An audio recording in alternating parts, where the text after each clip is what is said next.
In this video, I'm going to show you how to spray paint insanely awesome panels like this. And it's super simple using just these colors right here and these stencils. And the reason I'm doing that is because recently you guys have been asking in the comments of my videos for some spray paint technique videos. Lucky for you, I'm full of it. Full of them.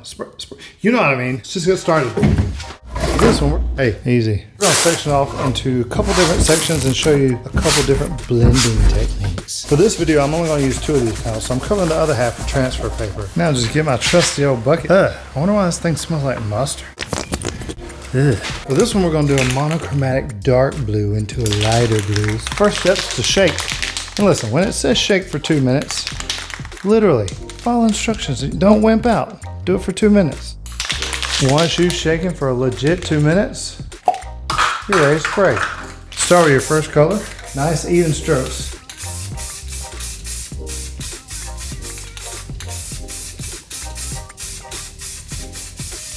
Now from the other color, you want to just go from the other side.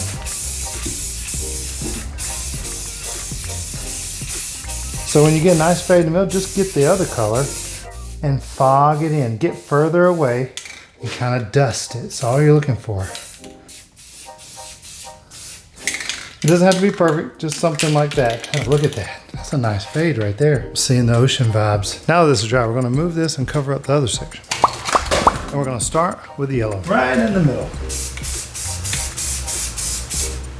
When you're spraying that way, kind of angle it.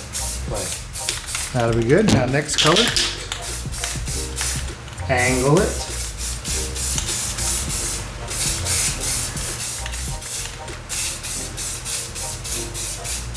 There we go. Now to the pink side. Oh, this one is not working. All right, so the pink color was poopy and it's not gonna work. So we're gonna go with a peach, or rather coral, whatever. Holy moly, that sprays beautifully.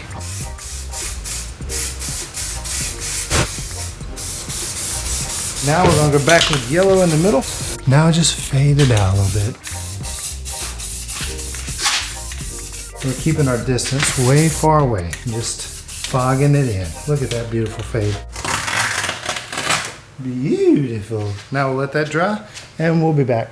All right, our panel is dry. Actually, it dried overnight because I took my daughter to the Faithful Father's daddy-daughter dance last night. We was looking pretty fly. Check that picture out right here. Ah, man, we had so much fun, and this is completely dry and we're ready to move on. Our 2-color fade and our 3-color fade looks fantastic. Some say ombre.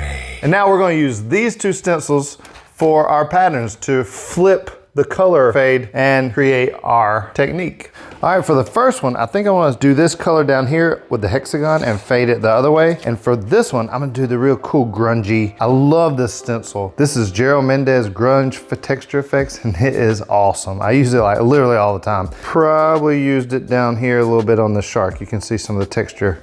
Like literally, it's good for almost anything. So the first step is we want to cover up and protect our other one. We don't want some overspray on there. And literally, for the demonstration purposes, I'm doing it on this canvas, but you can literally do it on anything. So don't take that I'm doing it on something, it has to be the way it is for face value. Literally, all these techniques I always show you in all these videos can be used on anything. The skateboard, the helmet, a toon blur, a picture frame, or your YouTube play button. Who knows? Nobody's touching that though. Now you can, if you have a curved surface, sometimes it's easier to spray this with a light tacky adhesive of sorts, like Elmer's has one, Craft, and you could also use a lean tack it if you wanted.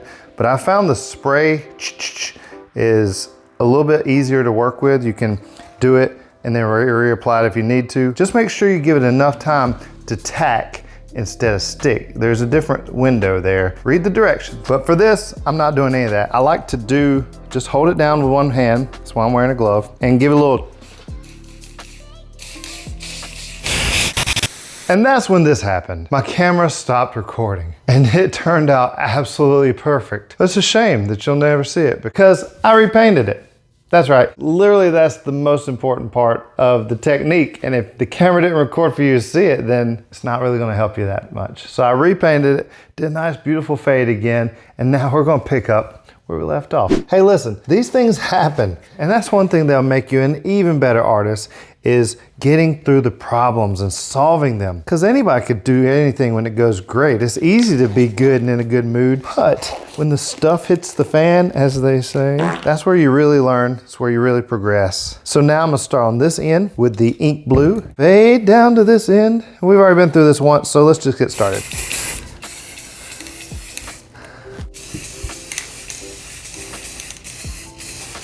Don't go all the way to the edge, because then you'll get this little shadow here. Move it on down. Be careful, don't slide it on it, because it is wet. And the closer you get to the transition, hold it back higher and higher and just dust it.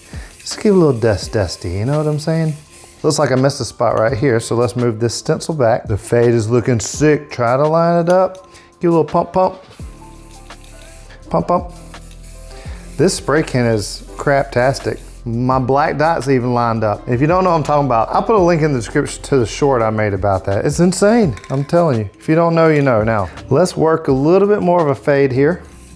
There we go. All right, now next color. Start on this end here. Where you at? There you are. Pump. This is just the mist, and that'll be good for that. Move it down, line it up.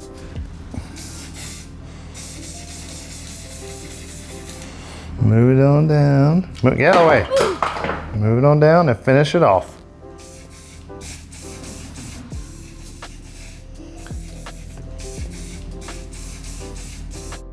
And there we have a beautiful transition. Wow, look at that. I feel like maybe my other one that you didn't get to see was better, but I kind of rushed this one a little more because, you know, I had to redo it again. Well, you know. I'm trying to make a video for you guys. What do you want? I don't have all the time in the world. Since that's dry, we're gonna move on down to panel number 2. And for this one, we're gonna use, not that, we're gonna use this guy here. Let me put on another glove so we can work nice and clean. Well, at least one hand will be clean. All right, now working backwards on this one is gonna be a little bit trickier because yellow is in the middle and you can't really fade yellow to yellow. So what we're gonna do is we're just gonna leave a little hint of yellow, and most of it will be like that, faded from the other colors. So we're gonna start here, and as you get closer, it goes lighter, and you back your hand up further and further away where you're just dusting it. All right, you ready? Nice. And the pattern can overlap. And when you're using a stencil like this, try not to go the same pattern over and over. Twist it a little bit, turn it, give it a little bit of difference. See there? Look at that. Let's give a little more right here. I wanna, there we go. Yeah, look at that. That looks nice. Now we're gonna start fading with our other color. So we're gonna start right here, far away. Fog it on. I want one right there. A little bit. There we go. Well, let's do a little right there. There we go. Then a little heavier up here. And you notice I'm doing a little pumping. Pump. And the cool thing about this is like it's got that organic edge so that if it does leave an edge, it doesn't really matter.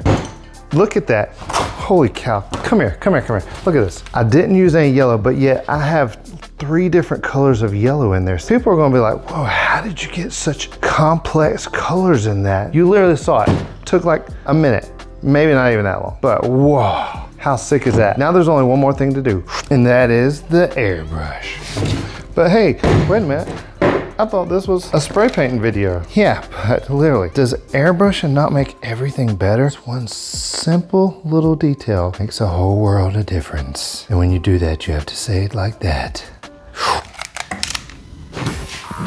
Do a super simple little drop shadow. Wait till you see when I take the tape off of this. Now, the reason I like to do drop shadows makes a frame around what you're doing. Because frames, you think about it, what do? They bring your eye into the picture. They frame the picture, and that's their purpose.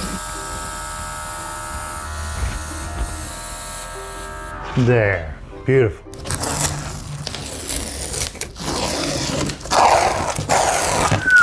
Would you look at that? I don't know about you, but that's some mighty pretty clean and fancy panels. Look how it looks like it's set in. Looks like I could reach in there and grab that. If you love this video and you want to further your spray painting skills, you're gonna need one more of probably the biggest key tips that I could possibly give you if you ever want to put a spray can in your hand. And that's gonna be in this video right here where I show extremely helpful can control spray techniques with the Mate Clear. See you next time. Goodbye.